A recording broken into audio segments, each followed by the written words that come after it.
Hi, my name is Jasmine, aka Black Girl Absolute. Today I'm just going to give you some tips for painting outside. So yeah, let's jump right in. So painting outside is one of my favorite things to do this time of year. It's really good because this is an activity that you can still do while taking safety precautions. I'm here at my local park, so in a space like this where everyone can be very safely spaced out, you can kind of just hang out, spend some time getting some nice sunlight in, getting some time like around other people, but still again maintaining that safe distance. Something that's super relaxing to do, something that you can do with roommates, family members, and it's just a really nice stress relieving activity. I encourage, whether or not you're an amateur to painting, a professional, anywhere in between, that you take some time, get outside and do some painting. But there are some things that you should keep in mind just to make the experience a lot more fun, a lot easier. So tip number one, since it's pretty foundational, it's the best place to start. And that tip is to have a nice sturdy easel whenever you go out to paint. So the one thing that you definitely don't want to do, unless you have something like a notebook or like a painting pad, something that you can keep in your lap or keep in a nice dry location, you want to have an easel so that your paper, canvas, what have you, is not sitting on the ground getting dirty. Dirt and art typically don't mix. An easel like this is perfectly fine. As you can see, the wind is blowing. If you live in an environment that has very high winds, it's probably not the best option. For that, I'd go with something that's a little bit more heavier, but for a light, windy, sunny day, something like this is going to be perfectly fine. Right, so tip number two, going back to windy days, wind is kind of going to be the most chaotic element whenever it comes to painting outside. I've had plenty of experiences where I'm going to go paint at a festival, and the worst thing that'll happen is just even the smallest gust of wind will come through and it will throw my canvas off of the easel across the yard, and I'm running trying to catch it and put it back on my easel. This is the back of the canvas that I brought today. So this is actually not the best canvas that you should bring if you're going to be painting outside. So the reason why is because this canvas does not have a mid panel.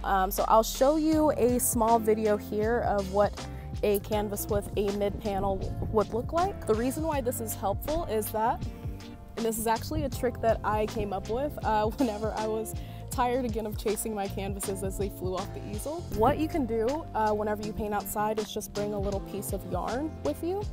So you want perhaps about a foot or two of yarn to work with.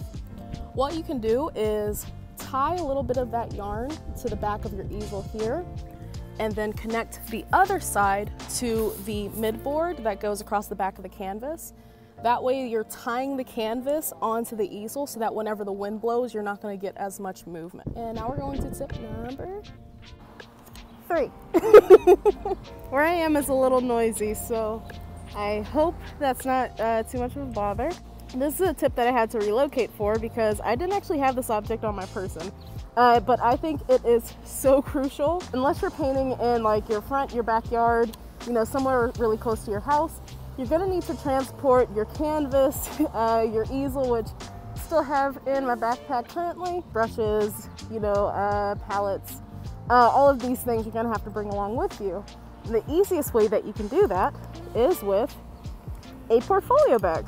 The reason why portfolio bags are so important is that it is, especially if you get one like I have that has almost this nice tortoiseshell material. See, it's very shiny. It's actually a pretty hard surface.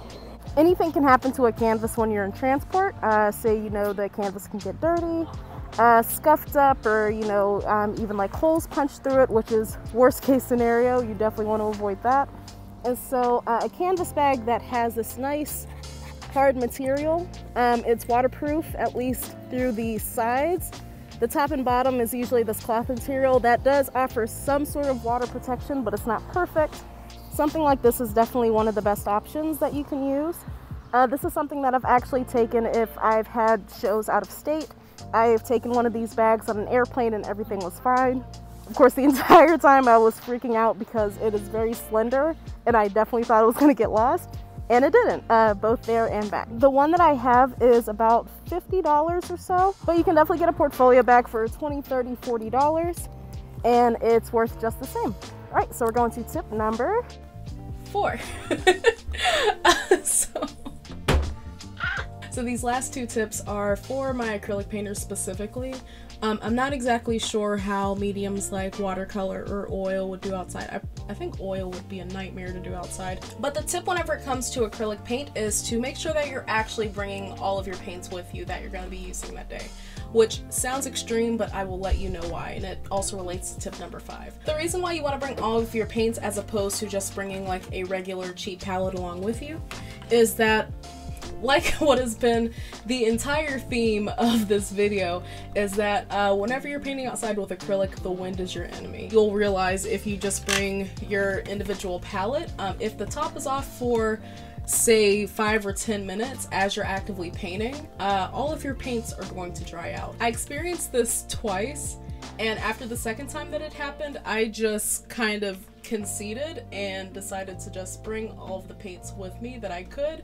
Kind of just made sure that, you know, no matter where I was going, that I was always going to have the paint color that I needed to actually finish my painting. So for tip number 5, this relates again to the point I made earlier about it being super duper windy out, and the reason why I decided to bring all of my paints along with me again is because whenever you're actively painting, you know, more likely than not you're gonna have your palette exposed to the elements, just like you would do in like a controlled studio space.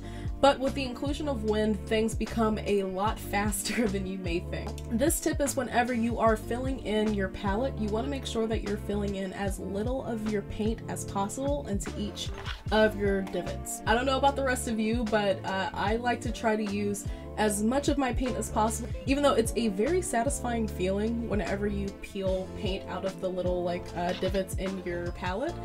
I do kind of also hate it at the same time because it feels like that's wasted money, and it kind of, you know, it definitely is wasted money. And so what happens when you are painting outside is that, you know, usually whenever you're painting, you're gonna notice that you're able to put a lot more layers on your canvas than you may have expected. And that's because the wind, you know, there's usually some sort of like, even whenever things seem very still, there's little changes in the air's direction that contribute to the paint on your canvas drying a lot faster than you may expect. The price that you pay for that is that the paint in your palette is also going to dry just as quickly. Usually because I'm only using a tiny amount of paint, that paint usually will all end up on the canvas, and so I don't feel like I'm wasting money, which makes me feel so much more responsible as an artist. That is it for today, so thank you all for watching. If you are new to this channel, please consider subscribing or just checking out any of my other videos. In the meantime, I love you all, you are enough, and I hope you take care.